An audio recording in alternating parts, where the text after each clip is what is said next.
Bismillahirrahmanirrahim. Alhamdulillahirabbil alamin. Wassalatu wassalamu ala asyrafil anbiya'i wal mursalin Sayyidina Muhammadin wa ala alihi wa sahbihi ajmain. Assalamualaikum warahmatullahi wabarakatuh. Waalaikumsalam warahmatullahi wabarakatuh. Alhamdulillah, kita malam ini kembali bertemu dalam syarahan bersambung tentang Allah yang ke-10. Malam ini adalah lanjutan 2 minggu yang lalu, insya Allah. Dan kita membahas apa yang sebahagian yang belum dibahas waktu minggu lalu. Nah, ini adalah gambaran dari yang telah kita bahas kemarin, yaitu bagaimana pintu pembukaan segala ilmu, yaitu pintu Ma'rifatullah, bagaimana kitab kehidupan, bagaimana Iqra membaca kitab kehidupan itu, dan apa persyaratannya, dan apa fasilitas kehidupan setiap makhluk yang diberikan oleh Allah Subhanahu wa taala sehingga predestin itu bisa berlaku dengan sangat sempurna. Malam ini insya Allah kita akan membahas ikhtisar kehidupan seorang manusia. Kita ulang sedikit. Kemudian perkembangan sisi kerohanian juga kita ulang sedikit karena nanti akan berhubungan dengan kitab kehidupan tentang otak manusia. Nah, di situ nanti kita lihat bagaimana Allah menetapkan atau menahan seseorang pada predestinnya sendiri. Nah, mari kita mulai ya. Kita ulang sedikit tentang predestin ini, yaitu melihat bagaimana Sang Mahalus atau Mahalus menetapkan segala sesuatu. Ya, kita udah lihat kemarin bagaimana Mahalus itu telah menetapkan apa yang kita sebut dengan predetermine ya, atau Lauhul Mahfudz, lautan takdir. Segala sesuatu yang sudah ditetapkan sejak tajalli Mahalus sampai dengan kiamat kedua. Ini adalah predestinnya itu, jalan-jalannya sudah ada semua. Tinggal nanti siapa yang masuk kemana. Nah, itu menjalani apa. Itu yang disebut dengan kitab kehidupan kita. Ada kehidupan kita melalui jalan ini, ada jalan ini, semuanya mempunyai jalan kehidupan sendiri-sendiri. Dan tentu saja semuanya mempunyai ombak takdirnya sendiri-sendiri ya. Kita akan dilambung-lambungkan ke kanan dan ke kiri, kita ridho atau tidak, kita akan terlambung-lambung selama dalam perjalanan itu dari pintu kelahiran sampai dengan pintu kematian. Ya, ini sudah kita bahas kemarin ya. Kemudian kitab kehidupan itu berlaku sampai kapan? Banyak bertanya kemarin bahwa apakah di alam barzah itu juga disebut dengan kitab kehidupan kita? Iya, kitab kehidupan kita, tapi hanya beristirahat di sana setelah berperan di alam dunia, menjalankan seluruh aktivitas kita, seluruh yang akan kita lakukan di alam dunia. Itulah peran kita di alam dunia. Ya, setelah selesai di sana, ya, maka kita akan berada di alam barzah untuk menunggu pemeran-pemeran lainnya selesai memerankan peranannya di alam dunia. Kalau kita tidak berpegang kepada predestin ini, maka kita akan masuk kepada apa? Alam barzah itu di situ ada yang disebut dengan apa? Dengan siksa, ya, ada pertanyaan-pertanyaan kubur dan sebagainya. Ya, tetapi kalau kita mulai dengan predestin, maka tidak ada lagi di dalam alam barzah itu peranan. Kecuali apa? Hanya menunggu saja. Kalau masih ada peranan, maka di sana orang akan kembali berkelahi ya, menjalankan peranan yang tadinya belum selesai di alam dunia. Nah, dia akan selesai kapan? Saat hari berbangkit. Sampai hari kebangkitan selesai sudah.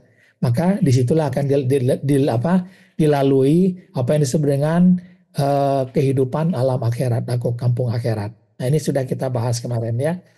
Nah, sekarang kita masuk kepada ikhtisar kehidupan seorang manusia.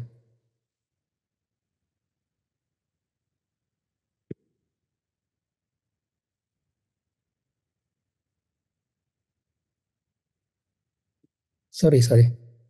Salah. Presenter. Ya. Ikhtisar kehidupan seorang manusia. Kita sudah tahu bahwa manusia itu pada awalnya hatinya bersih dan suci. Disebut dengan holistik atau fitrah. Ya. Kemudian dalam perjalanan rohani kita kotor dan penuh dengan sampah. Apa? Ada amwal, harta benda, kecintaan kita kepada harta benda, kepada kenikmatan dunia, kepada aulad, keluarga, anak, ya, cucu, ya, semuanya, ya. Ada orang tua, ada keponakan dan sebagainya. Kenikmatan dunia ini beragam sekali, ya. Hobi pun termasuk kenikmatan dunia, ya. Banyak orang yang hobinya umpamanya motor besar, atau ada yang memelihara hewan ternak, gitu ya. Semuanya itu adalah kenikmatan dunia yang akan melalaikan kita dari ingat kepada Allah. Kemudian yang tidak kalah pentingnya adalah bagaimana dosa, maksiat, ya, tidak beribadah itu sebenarnya juga adalah akan membuat bintik hitam di dalam hati kita, tidak beribadah. Ini ya yang kadang-kadang tidak diperhatikan oleh yang lain. Ya, tidak beribadah termasuk membuat bintik hitam di dalam hati kita. Dan semua itu akan menyebabkan di dalam pikiran kita, di dalam minda kita, itu ada perbincangan yang tak pernah selesai, chatting semua, taktik tuk, was. Begitu saja di dalam minda kita itu sehari-hari, ya. Nah, kalau kita rangkum, ya, proses itu adalah sebagai berikut, ya. Pertama, kita dikaruniai dengan usia yang mulai dari bayi, ya, kemudian anak-anak, ya, sampai umur 5 tahun, kemudian 10 tahun, ya, 20 tahun, 30 tahun, sampai 40 tahun. Nah, semua ini adalah sebuah jalan yang boleh jadi kita lalui lengkap. Tetapi ada juga yang kita lalui hanya sampai umur 1 tahun, ada. 1 tahun selesai, meninggal, bisa. Ada yang sampai 20-30 tahun, kemudian dia meninggal. Atau sampai kepada akhir umurnya, sampai di atas 60 atau 70 tahun, baru meninggal. Ya. Nah, yang terjadi adalah perubahan pemikiran, ya, bagaimana fisik kita berubah, pemikiran kita berubah, berkembang dan meluas, milik kita juga bertambah, ego kita juga bertambah dan meningkat. Itulah yang disimpan dalam gudang memori kita. Nanti akan kita lihat nanti. Di gudang memori kita itulah yang muncul satu persatu. Harta kita, kemudian kita sebut tadi dosa, maksiat, tidak beribadah kita juga. Kemudian wiswas tadi yang ada di dalam otak kita. Semuanya itu membuat pikiran kita bergolak, ya. Rasa emosi kita tidak karuan. Nah, ini yang membuat kita pusing, ya. Lalu apa?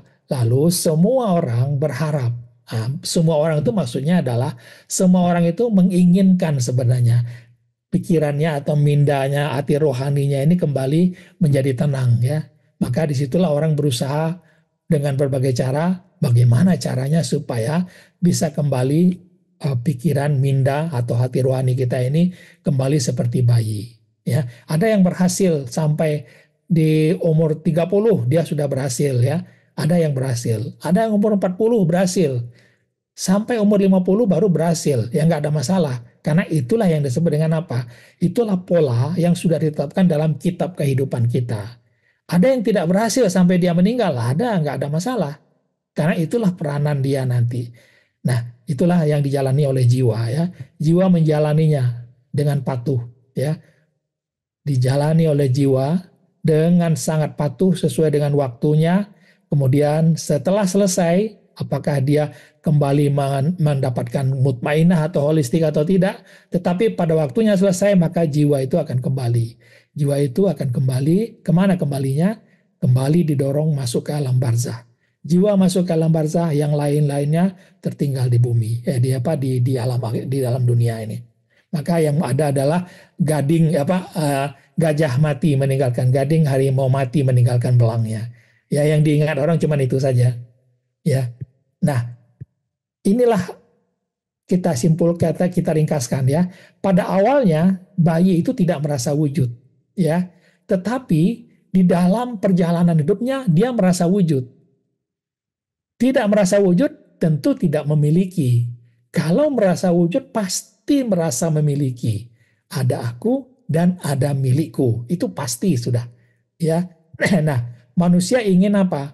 Ingin mau kembali tidak merasa wujud, tidak memiliki. Nah, kalau kita katakan aku tidak wujud, aku tidak memiliki, nggak bisa. Nggak bisa seperti itu. Pikiran kita nggak bisa menerima seperti itu. Harus ada tempat kita mengembalikannya. Nah, itu sebenarnya anchor ya, anchoring ya. Kita jangkar pikiran kita ya. Kemana? Bukan kita, dia yang memiliki. Nah, ini yang sebenarnya nanti akan kita pelajari sehingga kita mulai dari awal zero atau sifar. Sebelum kewafatan kita juga ingin kembali zero atau sifar. Inilah caranya. Bagaimana ini ya kita menghilangkan yang di tengah ini. Nah, ini yang dijalani oleh setiap manusia. Itu adalah fitrahnya seperti itu. Ya. Kalau kita lihat tadi, ini adalah ringkasannya ya. Aku dan milikku menjadi dia dan miliknya. Aku merasa wujud, aku tidak wujud. Aku merasa memiliki dan merasa berusaha, aku tidak memiliki dan tidak merasa berusaha. Nah, caranya ternyata ya dari yang ilmu yang diajarkan oleh Ustadz kita sangat sederhana untuk sampai ke sana. Yaitu apa? Nafi dan isbat nanti. Nah, apa akibatnya kalau kita mempunyai rasa kepemilikan dan kewujudan? Ya, selalu berada di dalam huru hara, selalu begitu. Kenapa? Ada aku, ada rasa wujudku, rasa memilikiku, ya.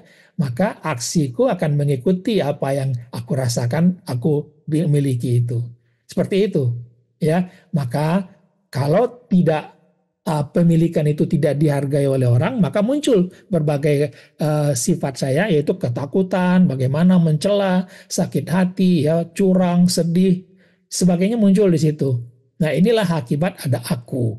Ya, kemudian yang lain tentu ada juga akunya muncul juga. Ada aku satu, aku dua, aku tiga, aku lima, aku seribu, ya 1000. Maka masing-masing akan bersentuhan dengan aku-aku yang lain. Maka di situ yang senang adalah ada iblis yang senang karena aku lebih baik dari kamu. Itu adalah dari kata iblis. Nah, ini yang akan kita bahas malam ini, yaitu otak mengeluarkan hormon-hormon terkait, otak juga akan bergetar dengan getaran-getaran terkait. Nah, di situ yang akan kita bahas nanti, ya. Terus ini adalah salah satu hormon yang ada, ya, yaitu hormon yang penting-penting saja kita ambil. Yaitu apa? Hormon kecemasan, ada depresi, stres. Semuanya itu adalah berkenaan dengan nanti menimbulkan gelombang otak, ya, dan perasaan kita. Di dalam penelitian, karena dia predestin, sudah ditetapkan dan bisa dipelajari. Maka orang yang stres, anxiety, ya, cemas, stres dan sebagainya, gelombang otaknya akan bertahan di mana? Di 13 Hz atau beta. Nah, itu membuatkan orang pusing nanti. Ya. Nah, nanti kita bahas ini secara agak detail nanti. Ya, kemudian dia dan miliknya.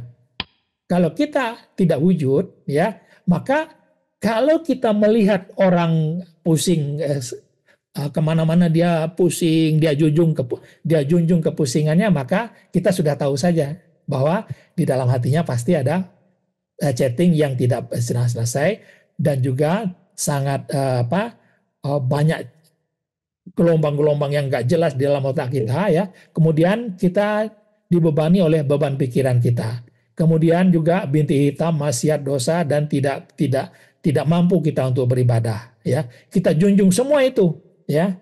Lalu kita yang sudah tahu, maka inilah saatnya kita melakukan apa? Nafi. Kita nafikan semua.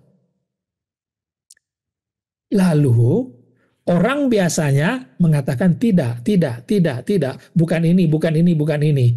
Tetapi dia tidak pernah mengisbatkan. Mengisbatkan itu menghentikan, yang mengangker pikirannya itu kepada sesuatu yang tidak bisa lagi dinisbatkan atau dinafikan. Itu. Kalau kita tidak isbatkan, maka dia muter lagi kepada awalnya nanti. Ya lain lagi yang dia pikirkan. Maka harus segera diisbatkan. Kemana? Yang maha halus. Ini gunanya nafi isbat itu. Kalau tidak, pikiran kita akan berkelana lagi. Nah, kalau kita isbatkan di sana, maka otomatis dia akan memunculkan cahaya marifat. Cahaya marifat inilah yang membersihkan kembali minda kita dengan pokoknya air mata kita karena kita bermakrifat, ya. Nanti akan kita lihat, ya, contohnya sangat menarik contohnya, ya. Cara marifat itulah nanti akan membersihkan minda hati rohani kita menjadi bersih kembali. Otak mengeluarkan hormon-hormon terkait dengan itu. Maka sangat tepat. Alhamdulillah. Maka sangat tepat yang dikatakan oleh Imam Al-Ghazali bahwa orang yang mengenal dirinya dan mengenal Tuhannya, niscaya sudah pasti ia mengenal bahwa ia tidak mempunyai kewujudan bagi dirinya. Ini sangat penting sekali, ya. Maka disitulah muncul hormon-hormon, ya, hormon happiness, ya, kegembiraan, ada endorfin, ya. Semuanya dopamin, serotonin ini nanti akan kita lihat, ya. Gelombang otak kita bervariasi. Bukan lagi beta, tapi dari alfa, theta, ya, delta, lambda. Lambda ini adalah untuk konsentrasi penuh kita untuk menerima pengetahuan. Ya, nah, semuanya ini sudah diketahui oleh sains sekarang gitu. Jadi karena dia sudah teratur seperti itu, maka dia menjadi ilmu. Kalau dia tidak teratur, nggak bakalan jadi ilmu dia.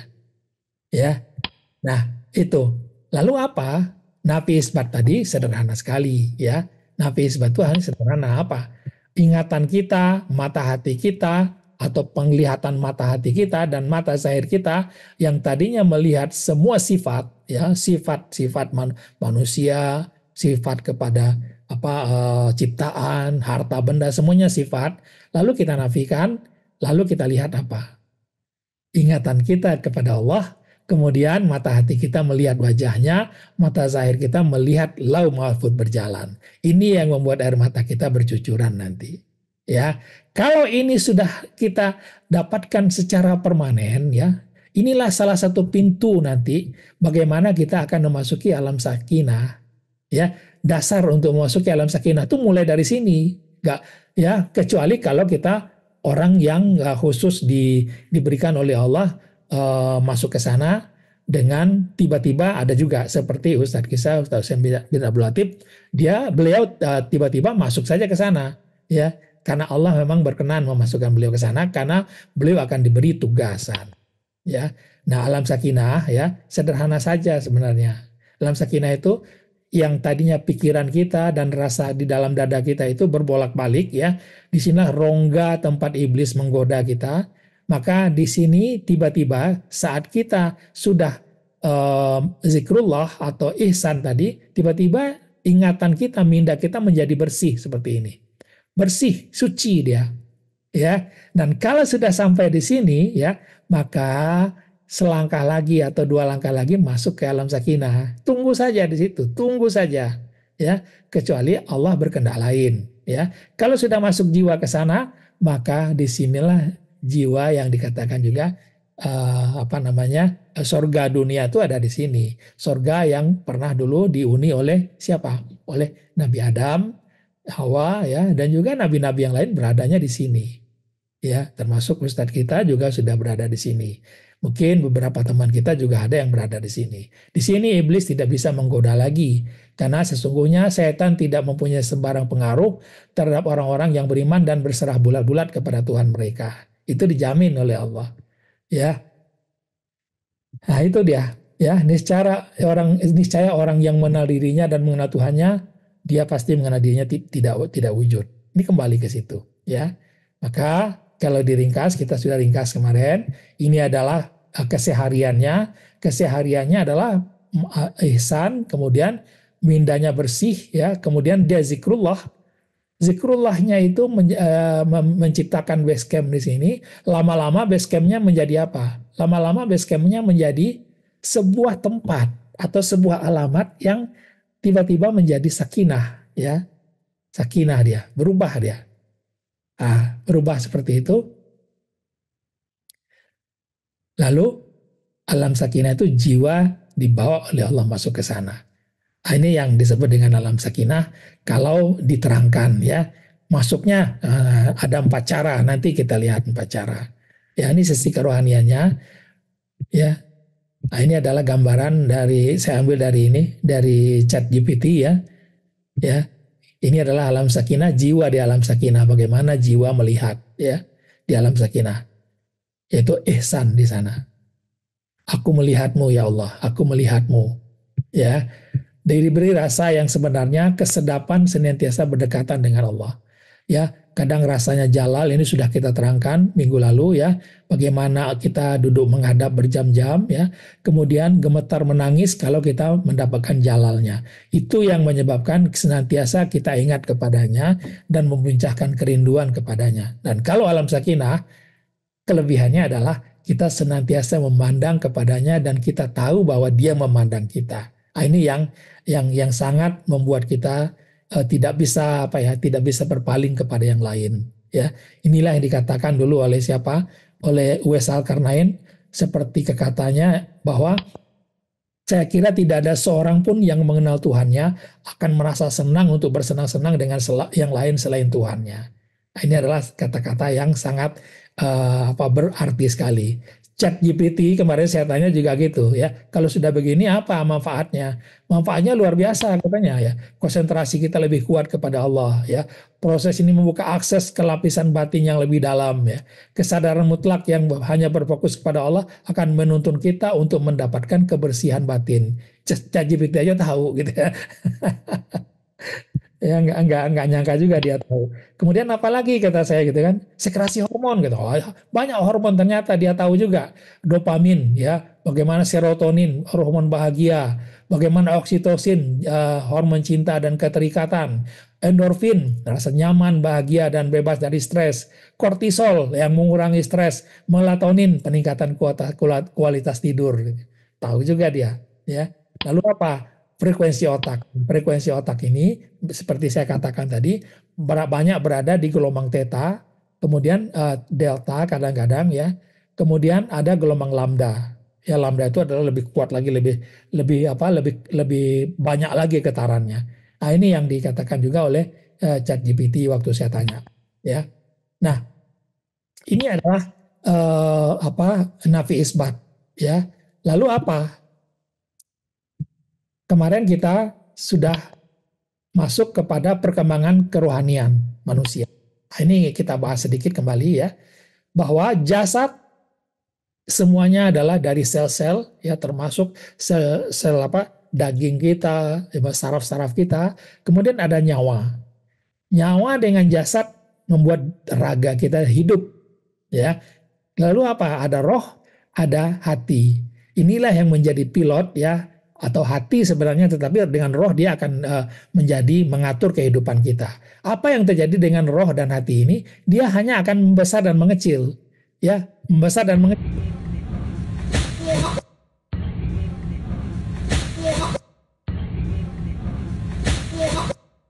Kalau dia mengecil, maka kita tertidur, ya, tertidur atau istirahat total. Apalagi kalau mindahnya turun ke bawah, ke dalam dada kita, ya. Nah, ini adalah manusia pada umumnya. Ya, pada umumnya seperti ini, hampir semua. Artinya apa? Kehidupan kita itu hanya berputar dari apa? Dari siklus kehidupan, tidur, bangun, bekerja, makan, minum, beribadah, istirahat, tidur lagi. Ya, tidak ada perkembangan yang berarti tentang kejiwaan kita. Berbeda dengan orang-orang yang mungkin ya, kalau kita lihat orang yang meditasi yang sangat dalam gitu ya, perkembangan jiwanya ada gitu. Nah, tetapi Islam ternyata kekurangan referensi tentang ini, kecuali apa? Kecuali yang ada hanya di dalam tradisi tarekat dan tasawuf jalan wali-wali. Tapi itu adalah sangat sulit ternyata, ya. Nah, inilah yang ditawarkan atau yang disampaikan oleh Ustadz kita bahwa ada di dalam tasawuf jalan nabi-nabi ada yang disebut dengan alam sakinah, ada variasinya. Bagaimana alam sakinah itu? Nah, tadinya jiwa yang turun ke dalam dada, tiba-tiba jiwa itu naik ke atas alam sakinah. Jiwa itu naik ke atas. Artinya apa? Roh dengan hati kita naik ke atas. Kalau sudah naik ke atas, maka seperti apa? Roh kita itu seperti apa ya? Seperti dia itu diperpanjang ya. Yang tadinya hanya sampai di kepala di sini, seluruh badan, dia berada di atas sekarang ya. Dia berada di atas. Ya, kalau kita gambarkan lebih lengkap ya, seperti ini di bawah ini. Nah, ini. Ini yang manusia umumnya seperti ini, hanya sampai kepala saja, ya. Seperti ini. Di sini adalah ada hati rohani, di sini ada rohnya. Hanya jiwa dan raganya seimbang saja gitu. Tetapi bagi orang yang sudah diberikan kesempatan oleh Allah masuk ke alam sakinah, maka jiwanya bisa memanjang, ya. Artinya apa? Rohnya ini ada extensionnya, ada perluasannya gitu, ya, meluas rohnya itu sehingga sampai di atas kepala, ya. Dan di atas kepalanya jiwa apa mindanya ada di situ. Dia menjadi basirah yang tahu semua, ya. Kalau dalam ini dalam apa namanya kebatinan disebut dia apa? Aku terpisah dengan pikiranku, aku terpisah dengan apa namanya perasaanku, ya seperti itu, ya. Tapi kita nggak seperti itu, ya. Hanya jiwanya atau mindanya ke atas, ruhnya memanjang sehingga extension, ya, sehingga dia melebihi jiwanya, melebihi raganya, ya. Nah, dalam keseharian maka orang bekerja, kita akan bekerja seperti ini, ya, tidak terpengaruh. Tetap jiwa kita merasa mendahului apapun juga yang kita lakukan di dalam kehidupan sehari-hari, ya. Yang sholat jiwa yang sholat dulu, ya. Sholat jiwa itu sholat kemudian menggerakkan tubuh sesuai dengan gerakan-gerakan yang disyariatkan, ya. Seperti itu. Nah, kalau tidak bekerja, tidak beribadah, tidak hidup, tidak dalam kegiatan keseharian, maka jiwa itu bisa tiba-tiba naik ke atas. Jiwa naik ke atas. Nah, di situ. Sehingga apa? Tidak terasa lagi tubuh di bawah ini. Nah, ini sebenarnya ROC itu di situ. Ya. Nah, ini yang tadi saya gambarkan tadi, ya. Sama dengan di gambar sebelumnya. Nah, ada 4 pintu, ya. Kemarin Pak Ustadz juga sudah mengatakan, Bang Jafar juga mengatakan begitu, bahwa pintu masuknya itu bisa langsung ditarik oleh Allah, bisa dibawa oleh Rasulullah, bisa dibimbing oleh Aribillah, dan dalam ini adalah Ustadz Husain bin Abdul Latif sendiri, atau sendiri masuk melalui zikrullah.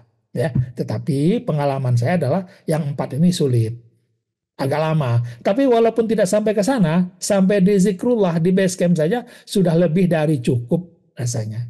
Ya, kenapa? Untuk sampai di alam sakinah itu adalah untuk orang-orang yang akan diberikan tugasan oleh Allah. Nah, ini yang perlu kita pahami. Kalau kita akan diberikan tugasan oleh Allah dan kita akan menerangkan itu akan dibawa oleh Allah insya Allah. Ya, itu yang perlu kita pahami. Ya, nah kalau kita lihat variasinya bisa seperti ini. Setelah kita nyampe di sana, di alam sakinah, sudah bisa hidup di alam sakinah seperti itu, maka variasinya bermacam-macam kita bisa lakukan. Pertama, alam sakinah sudah, ya. Setelah mantap di sana, baru kita belajar yang lain. Apa? Belajar yang lain bisa OBI, ya. Kemudian astral projection, insya Allah bisa. Kenapa orang yang tiba-tiba belum mantap di alam sakinah belajar tentang OBE atau astral projection itu banyak terjerumus kepada apa namanya perdukunan? Kenapa? Karena belum sampai di alam sakinah. Itu yang saya lihat. Ada dulu teman kita baru belajar, tiba-tiba dia sangat intensif belajar, tiba-tiba dia sudah bisa OBE. Tiba-tiba dia meninggalkan kita semua dan sekarang dia asik dengan apa? Dengan tugasan seperti menyembuhkan orang atau macam-macam dia. Ya persis kerjaan dukun-dukun lah begitu. Nah, itu bahayanya di situ. Ya, kerohanian itu. Atau apa? Ini adalah bagaimana terbuka mata ketiga ya. Ini kalau dikaji ini bisa dalam satu session tersendiri ya. Mata ketiga ya, atau nanti kalau sudah kita dapatkan mata ketiga ini kita sudah tahu nanti bagaimana orang akan sakaratul maut ya. Kemudian sakaratul maut ya, ruh itu masuk kemana, ke pintu alam barzah, kemudian minda mengikutinya. Nah, jadi kita paham yang seperti ini. Jadi kalau ada nanti pertanyaan-pertanyaan dari siapa, dari orang-orang yang spiritual lain ya, kita tidak akan ini lagi, tidak gagap lagi untuk menjawab itu gitu, karena kita sudah diberikan oleh ustadz kita dasar-dasar ilmunya, atau ada juga yang sudah mendapatkannya ya. Insya Allah itu nanti tergantung kepada jodohnya masing-masing saja. Nah, itu perkembangan sisi kerohanian kehidupan seperti itu. Barulah kita masuk kepada kitab kehidupan otak manusia. Ini menarik sekali ya. Ini menarik sekali ya. kita lihat kehidupan otak manusia itu disebut dengan kalam ilahi, itu adalah otak itu sendiri, ya. Kalam ilahi itu, disitulah ada perbuatan atau kalam ilahi yang ada di sana, ya. Nah, untuk berlakunya itu selalu harus ada apa? Harus ada hati rohani ada di sini, ada nyawa di sini, ada roh di sini, semua masuk ke sana semua, ya. Semua sudah, apa artinya apa? Ada yang bekerja di sini.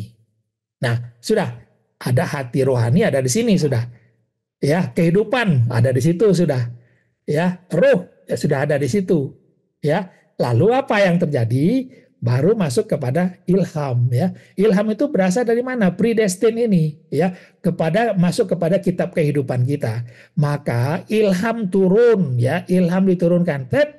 Turun ilham, maka bermunculanlah ilmu atau yang bisa dibaca di dalam otak kita ini. Banyak ilmunya yang bisa dibaca. Ya, pertama, ilmu yang sudah berhasil dibaca orang apa? Bagian-bagian otak. Sudah ada ilmu pembagian otak sekarang. Ini otak bagiannya. Masing-masing punya fungsi sendiri. Ada frontal lobe, ya, limbik, ya. Ada macam-macam, pineal gland, ya. Ada macam-macam yang diketahui. Nah, secara umum fungsinya sudah diketahui orang juga. Otak besar adalah pusat otak besar itu yang besar ini, kegiatan untuk yang disadari seperti berbicara, melihat, mendengar, berpikir, mendengar, mengingat, dan bergerak. Nah, ini otak di sini. Otak kecil yang ini itu adalah untuk apa? Keseimbangan tubuh dan mengkoordinasikan otot-otot saat bergerak. Lalu batang otak, ini batang otak untuk mengatur refleks fisiologis seperti kecepatan nafas, denyut jantung, suhu tubuh, tekanan darah, dan sebagainya. Nah, ini kalau dilihat dari aktivitas yang ada di sini, ya. Kemudian kalau kita lihat lagi, ini dia, ada otak kiri, ada otak kanan. Ya, ada limbik kiri, ada limbik kanan. Kita lihat fungsinya apa? Ini fungsinya, sudah ada juga yang diketahui orang sekarang. Nah, ini dia. Ya, yang di kiri ini lebih cenderung kepada apa? Analitis tadi kan. Analitis, ya. Kemudian perhitungan-perhitungan, yang kanan itu kreatif, ya. Otak kreatif. Coba lihat gambarnya saja udah jelas nih. Orang yang selalu mengatakan dalil, kemudian mengatakan urutan-urutan yang jelas, ya, harus seperti ini, itu artinya apa? Minda dia akan beroperasi banyak di otak kiri ini. Lalu yang di otak kanan ini orang yang lebih kepada kreatif, inovatif. Ini aktif sekali di sini, ya. Nah, supaya dia bisa bekerja, ya, apa yang bekerja di sini? Kalau ini saja kan sudah tahu kita tadi hanya ada terdiri dari apa? Dari sel-sel, dari daging, dari macam-macam lah, ya. Nah, inilah yang disebut dengan otak atau kalbu. Nah, ini yang tidak disadari orang selama ini. Ini yang disebut dengan kalbu, segumpal daging. Ya, kalbu itu segumpal daging saja sudah. Ya, segumpal daging yang kalau ada yang rusak di sini nih, di sebelah sini rusak, di sebelah sini rusak, akan terganggu operasi semuanya, operasional dari otak itu. Ya, akan terganggu dia. Nah, apa yang bekerja di sini? Ini dia yang bekerja di sini, hati spiritual. Kalau tidak ada hati spiritual di sana, nggak akan bekerja. Karena hati spiritual itu terdiri dari apa? Ada mind, ya, atau minda, kemudian penglihatan dan pendengaran. Ya, mata hanya alat saja untuk penglihatan, telinga hanya alat saja untuk pendengaran. Sedangkan seluruh minda kita atau benak kita ini, otak kita ini adalah peralatan bagi minda untuk menjalankan fungsinya. Nah, kalau ada yang terganggu, maka terganggu semuanya. Kalau teman-teman sempat, coba lihat, ya, ada di TED, ya, Jill Bolte Taylor. Dia melihat bagaimana my stroke of insight. Dia mengalami stroke di otak kirinya, dan apa yang terjadi dengan dia setelah dia stroke itu dia ceritakan dengan lengkap sekali. Ya, bagaimana dia tiba-tiba seperti merasa energi yang mengalir gitu, ya. Yang tadinya dia seperti yang terkotak-kotak dengan ini terbatas, terkotak-kotak, tapi tiba-tiba saya menjadi seperti energi yang mengalir, yang universal katanya. Silakan dengar di sana. Ya, itu bagus sekali. Saya sudah dengar itu sejak tahun berapa itu. Ya, 10 tahun yang lalu sudah saya dengar, mungkin 15 tahun yang lalu, ya. Lalu apa? Pineal gland, ada cerita tentang pineal gland baru diketahui orang sekarang, ya. Apa fungsinya? Sudah ada diketahui orang juga, ya. Untuk menghasilkan hormon melatonin. Nah, ini sangat sangat berguna bagi kita. Untuk apa? Menjaga irama tidur alami kita. Ini akan terpengaruh dengan apa? Akan mempengaruhi nanti bagaimana kekhusyukan kita di dalam sholat tahajud nanti, ya. Kemudian fungsinya kestabilan mood, mengurangi resiko kanker dan sebagainya di sini. Bagaimana kalau dia kekurangan, ya, kayak kita akan lesu, kelelahan, psikotik, ya, kebingungan, gemetar, gangguan hati atau gangguan mata. Kalau kelebihan pun begitu, kita akan sulit tidur, depresi. Nah, sulit tidur bukan berarti juga insomnia, ya, bukan selalu insomnia. Orang-orang yang sudah terjaga mata hatinya juga akan tidak ngantuan sebenarnya. Itu dia, ya. Tetapi tidak gelisah dan tidak hipertensi, ya. Nah, ini yang baru kelenjar pineal yang kita bahas.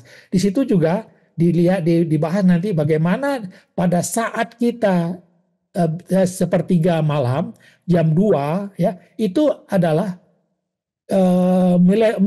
melatonin itu maks optimal dia. Dari jam 12 malam sampai pagi ini itu optimal bekerjanya. Maka disitulah kita disarankan untuk sholat tahajud. Ya, sholat tahajud itu sangat sangat bagus dan malam itu ternyata karena melatonin kita sedang berada pada kondisi optimum. Gelombang otak kita mudah mencapai delta atau theta. Hormon bahagia atau cinta kita maksimum. Sugesti ayat-ayat Al-Quran mudah masuk. Kadang gamma dapat pencerahan. Ya, kadang kita dapat gelombang gamma, di situ ada pencerahan muncul di situ. Ilham munculnya saat apa? Saat tengah malam itu biasanya. Ya, nah ini, ya, ada juga yang dikata orang ada dimetriptamin, ya, ini adalah ada suatu alat, suatu hormon yang membuat kita halusinasi. Ya, sama dengan orang-orang yang ada di mana di Amerika Latin sana meminum ayahuasca, sama seperti itu pengalamannya katanya. Ya, itu kita nggak bisa apa namanya perhatikan, itulah nggak usah, ya. Nah, ini berhubungan dengan mata ketiga kata orang, ya, yang pineal ini. Tetapi semuanya itu hanya dalam tradisi Hindu dan Buddha. Bagaimana dengan tradisi dalam spiritual Islam? Ini kelebihan yang diberikan oleh Ustadz kita, ya, Ustadz Husain bin Abdul Latif. Beliau menerangkan dengan sempurna dengan apa namanya bagaimana mata ketiga itu muncul, apa akibatnya, dan tidak apa namanya keterangan yang disampaikan beliau tidak sulit untuk sebenarnya untuk mendapatkannya kalau kita memang apa namanya diberikan kesempatan oleh Allah untuk mendapatkan itu. Tidak melalui cakra-cakra seperti ini, ya. Itu yang apa namanya pineal gland. Bagaimana dengan hormon-hormon otak? Nah, ini kita lihat. Hormon otak, ya, banyak sekali itu. Ya, ada dopamin, serotonin, endorfin, oksitoksin. Semuanya ini punya fungsi masing-masing terhadap apa? Terhadap emosi atau perasaan kita. Bagaimana kalau kita gembira, curiosity, anger, ya, excitement, ya, atau stres, depresi, semuanya ada di sini. Hanya permainan hormon saja ternyata. Hormon kita berlebih yang bahagia, maka kita akan berbahagia. Ya, nah yang terpenting saya sampaikan tadi itu ada bagi kita adalah beberapa aja, ya. Yang pertama adalah untuk kegembiraan, ya, kemudian untuk cinta, kecemasan, depresi dan stres. Nah, masing-masing itu ada. Dopamin itu apa? Jelas. Dopamin, hormon yang terkait dengan rasa penghargaan dan kesenangan. Ketika kita mencapai sesuatu yang diinginkan, dopamin dilepaskan dan memberikan perasaan bahagia dan motivasi. Begitu juga serotonin tadi, berperan dalam pengaturan suasana hati, tidur, dan nafsu makan. Serotonin membuat seorang merasa tenang dan stabil secara emosional. Nah, ini sudah diketahui orang, ya. Lalu apa? Oksitoksin juga sama, ya. Lalu yang adrenalin, sama adrenalin diketahui orang juga, dan noradrenalin untuk stres ini. Apa itu? Ya, adrenalin yaitu fungsinya untuk berantem, fight, berantem atau lari nih, ya. Itu yang menjaga kita kalau kita dalam mendapatkan bahaya, apakah kita berantem atau lari. Nah, itu adrenalin dan noradrenalin yang bekerja di situ. Itu yang membuat kita nanti bisa merasakan atau melakukan penyelamatan diri terhadap sebuah bahaya. Ya, nah, ini yang penting kita ketahui. Lalu apa? Frekuensi otak. Ya. Frekuensi otak itu yang setelah saya sebutkan tadi, yang mayoritas manusia itu berada di gelombang beta ini. Ini sudah diukur orang. Dia sudah menjadi sebuah pengetahuan, ya, karena dia predestin. Dia predestin, ya. Maka beta, alfa, kalau kita sudah bisa merubah atau melakukan aktivitas yang mulai relax yang sebagainya, dia akan berubah menjadi alfa, theta. Kalau semakin dalam dia menjadi delta. Ya, ini opsilon ini sangat jarang sebenarnya. Lalu apa? Bisa juga lambda. Nah, masing-masing kegunaannya ada. Ya, kalau kita perdalam ini nanti saya hanya sekilas saja ya. Nanti silahkan bapak-bapak, sahabat-sahabat semua ya membaca lagi ini. Bisa banyak pengetahuannya sudah banyak di mana di internet ini. Ya, bagaimana beta ini kita terjaga ya, kemudian berlogika tadi aktif ya, menyensor semua informasi yang masuk ya, kemudian alfa ini rileks, kedamaian ya, kemudian tenang, potensi kecerdasan, bisa berpikir maksimal karena sudah tenang dan damai, permulaan meditasi. Atau kalau kita sih bukan meditasi ya, kita langsung kemana? Ke zikrullah saja sudah sampai di situ sebenarnya. Kemudian antara bangun dan tidur nih, saat baru bangun dan tidur atau sesaat akan tidur, antara tidur dan jaga, mataku tidur dan hatiku tidak. Nah, ini biasanya pada gelombang theta sebenarnya. Nah, inilah nanti kalau kita ingin melakukan OBI, paling tidak berada di gelombang theta ini. Ya, kalau yang lain-lainnya itu adalah untuk meditasi yang lebih dalam atau zikir yang lebih dalam. Kalau kita katakan tadi seperti fana tadi, fana itu mungkin sudah di delta ini, ya, deep sleep, tanpa mimpi, tidak sadar ya, seperti dibius, pingsan atau mati suri. Nah, ini dia, ya, nanti silakan kita diperdalam ini. Ini saya hanya membukakan sedikit saja, ya. Nah, ini dia tadi kalau lambda itu belahan otak kiri dan kanan menjadi sinkron, ya, mampu mengatur suhu tubuh saat berada di atas es. Nah, ini bisa dilakukan sekarang oleh siapa? Wim Hof, dia sampai di sini, ya. Tetapi kita bukan untuk mencapai itu, ya. Kita nanti kita pakai untuk selama kita mengamati alam semesta, ya. Ulul albab tuh memakai di sini dia, ya. Nah, ini nanti kita pelajari lebih detail. Silahkan nanti di tempat masing-masing atau yang lebih tertarik silahkan pelajari. Lalu apa? Ya, SAR, memori dulu. Ya, memori itu adalah sebuah peringatan yang ada di dalam minda kita atau dalam benak kita, yaitu ilmu, ingatan dan membentuk memori. Memori itu adalah di dalam otak kita itu bersambung-sambung ininya, bersambung-sambung ini sel-sel ininya, sel-sel sarafnya bersambung-sambung. Dia membentuk memori. Ya, memori itulah yang akan membuahkan perbuatan kita. Lalu rasa juga begitu. Rasa masuk kepada roh, roh juga membentukkan ke dalam minda kita memori-memori sehingga dia menjadi perbuatan kita. Nah, bagaimana rasa dan ingatan ini, rasa dan ilmu ini menjadi perbuatan kita? Seperti ini dia. Ada rasa, ada ilmu, ada rasa dengan roh, ilmu dengan ingatan atau minda, ya. Kemudian menjadi memori. Apa yang kita memorikan ini akan menjadi perbuatan kita pada waktu tertentu. Kalau kita akan melakukan sesuatu, maka kita ambil dari memori kita dengan cepat. Contohnya dengan salat, Allahu Akbar. Udah langsung kita nggak ambil gerakannya gimana ya, seperti apa, mulai dengan apa, nggak perlu lagi. Karena memorinya sudah ada di dalam minda kita. Kalau belum ada, maka turun dari Lauhul Mahfuz. Begitu dia. Maka kita berbuat. Contohnya, tiba-tiba kita merasa haus ya. Merasa haus, maka perbuatan kita langsung minum. ya, atau dimulai dulu dengan kata-kata, ya. Banyak gini, Allahu Akbar, Allahu Akbar. Nah, kita tahu. Maka dimulai dengan kalam, maka kita melakukan sholat. Kenapa kita? Karena ada memori kita tentang sholat. Ada juga memori rohani. Memori rohani itu contohnya gini.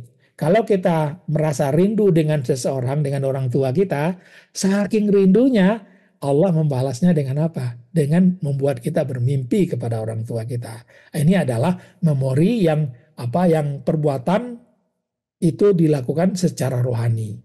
Bisa juga apa? Halusinasi, ya, diganggu atau mimpi buruk. Itu adalah dari memori juga.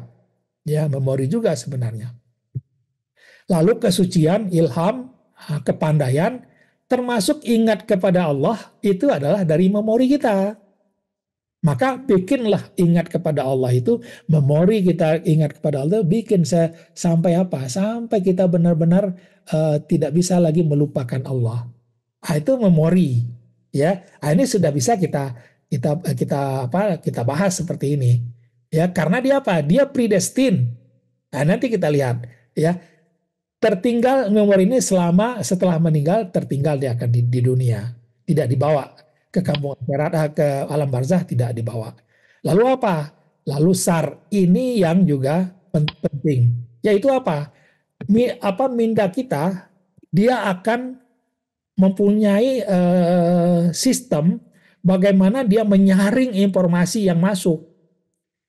Mana yang diterima, mana yang ditolak, ya kan? Itu punya itu, maka disebut dia sistem aktivasi retikular, ya. Ya, kalau alfa dan beta ini tertutup dia, maka informasi apapun juga yang masuk dia akan keluar lagi. Ya, makanya di dalam di dalam ibadah umat Islam, terutama di dalam pengajian-pengajian atau di dalam khutbah Jumat, ya, karena orang kebanyakan berada dalam gelombang beta, maka khutbahnya tidak berkesan. Lupa lagi soalnya, nggak masuk dia ke dalam, ya. Maka ini yang menyebabkan dakwah-dakwah di dalam agama Islam itu kurang berperan untuk merubah keadaan seseorang. Beda dengan yang diajarkan oleh Ustadz kita. Beliau mengajarkan dulu apa? Bagaimana kita tiba-tiba bergetar hati kita karena kita mengingat Allah. Maka berubah itu, ya, yang tadinya alfa beta berubah menjadi theta, ya, berubah menjadi kata orang itu bawah sadar dan sebagainya. Serotonin juga meningkat. Maka disinilah yang disebut dengan wilayah hipnosa, atau di situ. Hipnotis itu berada di sini. Maka khotbah kita sebaiknya apa? Sederhana saja, buat dulu orang tenang, ya. Baru kita masukkan kalimat-kalimat dakwah kita. Karena di saat itulah pintu retikular kita itu terbuka, sehingga bisa merubah kita menjadi sesuatu yang lebih baik dari sebelumnya. Nah, apa kalau gelombangnya gamma atau hipergamma, super sadar, ya. Di situ akan muncul apa? Di sinilah wilayah konsentrasi atau pencerahan di sini. Semua retikularnya atau saringannya itu minimal kalau di lambda ini, sama dengan saat di delta ini. Nah, semua ini sudah diketahui orang sekarang. Maka orang berlomba-lomba bagaimana untuk masuk ke delta, bagaimana untuk masuk ke gamma. Maka dimunculkan itu mendengarkan gelombang-gelombang frekuensi tertentu. Ada gelombang frekuensi 400 berapa atau 900 berapa hertz itu kan. Nah, itu banyak sekarang tuh, ya. Tetapi kita dengan zikrullah diajarkan oleh Ustaz kita, semuanya insya Allah bisa didapatkan dengan mudah, lebih mudah. Ya. Nah, rahasia zikrullah ini saya sebutkan di sini. Kita sudah langsung bersih, ya, holistik, nyampai di theta, insya Allah bisa. Kemudian bisa juga di gamma, ya. Nah, disinilah disebut dengan makam kepekaan khalifah itu di sini, yang di atas. Kalau di bawah adalah perubahan karakter karena pukulan marifatullah. Nah, disinilah yang disokong dengan ibadah-ibadah sunnah, tahajud, semua itu menyokongnya. Jadi ada keterikatan semua dengan sains yang diajarkan oleh Ustadz kita, bisa diterangkan dengan mudah, gitu ya. Nah, bagaimana dengan yang lain? Nah, hipnoterapi ini berbasis New Age. Ini sudah nanti insya Allah ini sudah kita bahas secara singkat. Sebenarnya ini adalah bagaimana konsep ini adalah sinkretisme, pencampur adukan ajaran berbagai agama. Hindu, Buddha, mistisme Barat, esoterisme, ya, fokus pada kesadaran diri. Nah, itu tuh, ya. Bukan kepada konsep kesadaran terhadap ketuhanan. Konsep ketuhanannya kabur, ya. Praktek mistis dan esoterisnya lebih utama. Kepercayaan kepada reinkarnasi dan karma dan sebagainya, kurangnya struktur ibadah yang teratur. Kenapa? Bagaimana akan bisa beribadah? Ya, meditasinya sudah lebih bagus, lebih berasa bagi dia daripada sholatnya. Kenapa tidak berasa? Karena dia tidak bisa zikrullah. Kalau sudah zikrullah, yang lain-lainnya tidak terasa bagi kita lagi. Ya, jadi ada disebut juga klaim pencerahan universal tanpa keterikatan kepada wahyu. Relativisme kebenaran. Nah, ini sayangnya sekarang ini juga banyak didakwakan oleh umat Islam sendiri. Tetapi dengan menambahkan apa? Menambahkan ayat Al-Quran dan hadis-hadis. Ya. Nah, contohnya memori di atas memori. Ya. Ini sekarang yang banyak nih. Emosi kita apa? Ya, emosi kita umpamanya benci gitu kan, marah-marah terus gitu kan, maka ambil memorinya apa? Ambil memori kamu senangnya di mana, bahagianya di mana, bahagianya sedang di hutan, bahagianya sedang di pantai dan sebagainya. Masuk ke memori di sana, maka kamu akan hilang marah kamu. Itu hanya untuk sementara saja. Iya hilang, tapi sementara. Nah, karena ini sudah ada hasilnya, maka ada yang mengkombinasinya dengan apa? Ini disebut nafsul lawamah. Kalau apati, sedih, takut, ya. Kemudian nafsu marah, sombong, itu nafsu amarah. Kemudian nafsul mutmainah, semangat, menerima, damai, pencerahan. Tapi ini teori semua, nggak bisa diukur. Ya, walaupun disebutkan di sini frekuensinya ada 175, ada 200 Hz, 350 Hz, tapi itu tidak diukur. Bagaimana mengukurnya? Karena hanya menggunakan kinestetik otot saja atau ketegangan otot yang diuji, ya, yang diperkirakan. Dia tidak diuji seperti apa gelombang pikiran, itu diuji ada alatnya, ya, frekuensinya, ya. Kemudian suara itu ada alatnya untuk menelitinya. Tetapi kalau level emosi ini nggak ada, alatnya nggak ada. Cuman perkiraan, kalau begini damai maka 600 Hz, 600 Hz, diperkirakan seperti itu saja, ya. Maka itulah yang memori di atas memori. Kemudian zikrullah, ya, masuk ke zikrullah. Ini dia zikrullah. Nah, zikrullah yang ingatan kita tadi kepada aulad dan amwal, harta dan benda, kemudian keturunan, ingat maksiat dan sebagainya. Kita mulai dengan apa? Ma'rifatullah. Ma'rifatullah ini saya sampaikan sebuah contoh bagaimana seseorang mendapatkan pukulan dari pertemuan yang dicari. Ini adalah bagaimana seorang anak, ya, bertemu dengan ayahnya yang sudah lama dia tunggu-tunggu, yang mungkin ayahnya merantau atau gimana. Inilah mirip dengan pukulan ma'rifatullah. Mari kita lihat. Dad had been on a business trip for a month, and when he returned, the little girl screamed with joy. She really knows how to make me cry with happiness.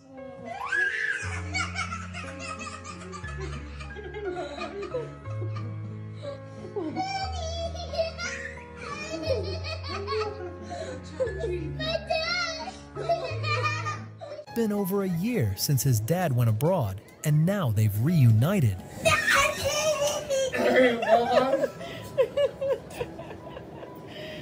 Oh my God, the smile! Have you ever been apart from your father or child for that long?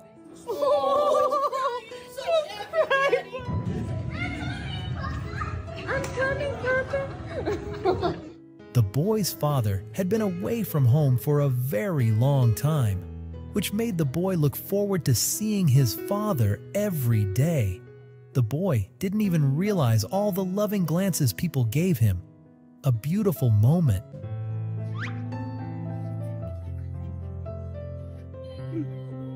The little boy had a tearful reunion with his grandfather. Does anyone else feel the tears just keep falling?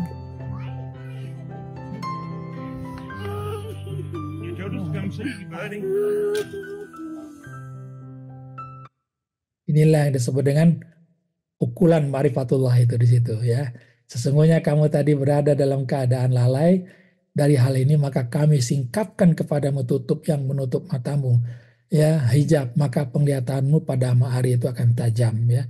Aku melihatmu ya Allah. Ini yang nggak tahan kita tuh di sini ya. Ini yang membuat kita nanti tidak akan pernah melupakan Allah. Ya, kalau kita lihat apa yang terjadi dengan minda kita juga bisa dilihat. Ya, sudah bisa dibahas oleh orang sekarang. Yang tadinya minda kita tidak teratur ya, frekuensinya ataupun fokusnya menjadi teratur seperti ini. Fokus sekali ingatan kita kepada Allah. Ya. Nah, itu ya ma'rifatullah. Setelah ma'rifatullah baru zikrullah. Ya, zikrullah. Ya sederhana ya Allah itu yang seperti ini. Ingatan kita yang tadinya bermacam-macam, ingatannya hanya kepada Allah saja. Ya, ternyata di sini ingatan Allah membuat minda kita terasa pejal dengan ingatan itu. Itu ingatan Allah. Ya. Setelah zikrullah, baru hati kita menjadi bersih. Bersih, hati terjaga, kuat beribadah. Sampai di sini saja cukup sampai di sini. Ya, kita senantiasa berada di sini sudah. Kuat beribadah, khusyuk dalam ibadah, wajib ataupun sunnah. Sampai di sini cukup sudah. Ya, kalau Allah berkenan membawa kita kepada ke atas, hati bercahaya, hati terbalik, ini adalah insidental saja. Tidak dicari-cari sudah. Ya, ini zikrullah kita. Ya, perbedaannya dengan yang tadi. Berbeda sekali dengan ilmu-ilmu yang ada di sini. Tetapi semuanya kita sudah tahu ini adalah berdasarkan ilham saja semua. Ya, ilham, orang yang diilhamkan untuk belajar hipnoterapi ya di sini dia yang didapatkannya hampir sama juga dengan pengetahuan-pengetahuan yang lain. Dengan zikrullah insya Allah berbeda. Nah, bentuk sandiwara ilahi. Baru kita masuk kepada hal terakhir yaitu tentang bagaimana otak kita ini membentuk sandiwara ilahi. Kita sudah tahu tadi di sini ada predestin ya, kitab kehidupan, kemudian ada ilham masuk ke dalam minda kita ya, mempengaruhi bagian-bagian otak kita, gelombang pinealnya aja juga terpengaruh, ada hormon, frekuensi, memori, aktivasi retikularnya terpengaruh, maka itulah yang menyebabkan ada orang dengan berbagai agama. Ya, agama Islam, agama Hindu, Buddha, Kristen, ya, Katolik dan sebagainya, yang ateis pun semua. Semuanya bermula dari mana? Dari predestin ini. Lalu direspon oleh otak kita, dan kita akan ditahan di mana kita berada itu dengan sistem retikular, aktivasi retikular tadi menahan kita di mana kita berada. Di situ dikatakan kamu berada dalam takdir kamu dan kamu tidak akan bisa berubah kalau di mana dari kitab kehidupan kamu tidak berubah. Jadi orang-orang yang ada di mana? Orang yang ada di agama, ada yang di 6 tadi ya. Kemudian ada yang orang-orang Allah, ada juga orang-orang yang disebut dengan orang yang buta. Seperti apa orang yang buta? Mari kita lihat. Nah ini, bagaimana beda orang-orang Allah dengan si buta? Apa yang disebut dengan si buta? Mari kita lihat. Ini. Ya, ini yang si buta. Orang yang mengatakan bahwa semua yang dilakukan ini adalah apa yang aku pikirkan, aku rasakan. Kemudian untuk merubah nasib keadaanku, aku cukup merubah getaran pikiran dan perasaanku. Semesta akan mendukung pikiran dan perasaanku apabila getaran pikiran dan perasaan itu kulepaskan ke alam semesta dan menumbuhkan kembali aku. Aku yang punya kehebatan, aku yang punya kekuatan, aku yang hebat. Ya, ini disebut dengan orang-orang yang buta karena dia hanya melihat sampai di mana di proses di dalam otaknya saja, getaran frekuensi pikirannya seperti apa. Tetapi orang-orang Allah, ya, bedanya orang-orang Allah dengan si buta adalah orang-orang Allah ya akan melihat di balik itu semua, ya, di balik tadi semua, ya.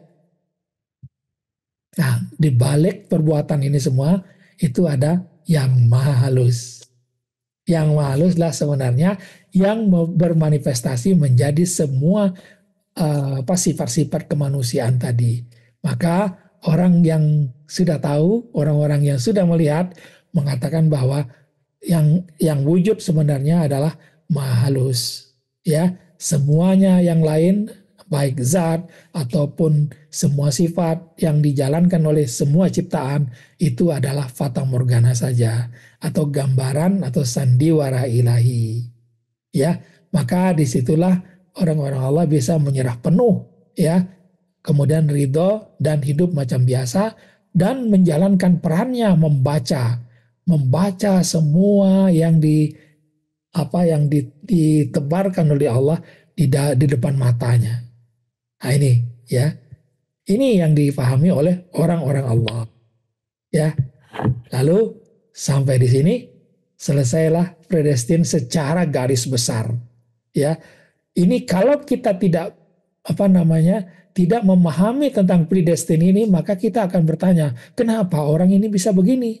Kenapa orang bisa begitu? Kenapa berbeda? Ya, kenapa ada bencana dan sebagainya? Dan kalau kita sudah memahami semua adalah predestin saja, maka kita akan mudah ridho, akan mudah menjadi pengamat atau menjadi observer dari semua bahasa-bahasa Allah yang dipancarkan oleh Allah di sekeliling kita ini. Nah, ini secara garis besar bagaimana predestin dan hubungannya dengan kehidupan kita yang dalam hal ini dipengaruhi oleh minda atau hati rohani kita dan otak kita. Semuanya diatur di sini, ya, semuanya diatur. Kehidupan diaturnya di dalam ini kita nyawa atau jantung kita. Nah itu Bang Bayu, ya, secara garis besar predestin. Nah mungkin nanti kita lanjutkan lagi pada bagian berikutnya untuk membuat, mungkin ada yang kita detailkan, ada yang kita bahas lebih dalam lagi nanti. Demikian, billahi taufiq wa hidayah. Assalamualaikum warahmatullahi wabarakatuh.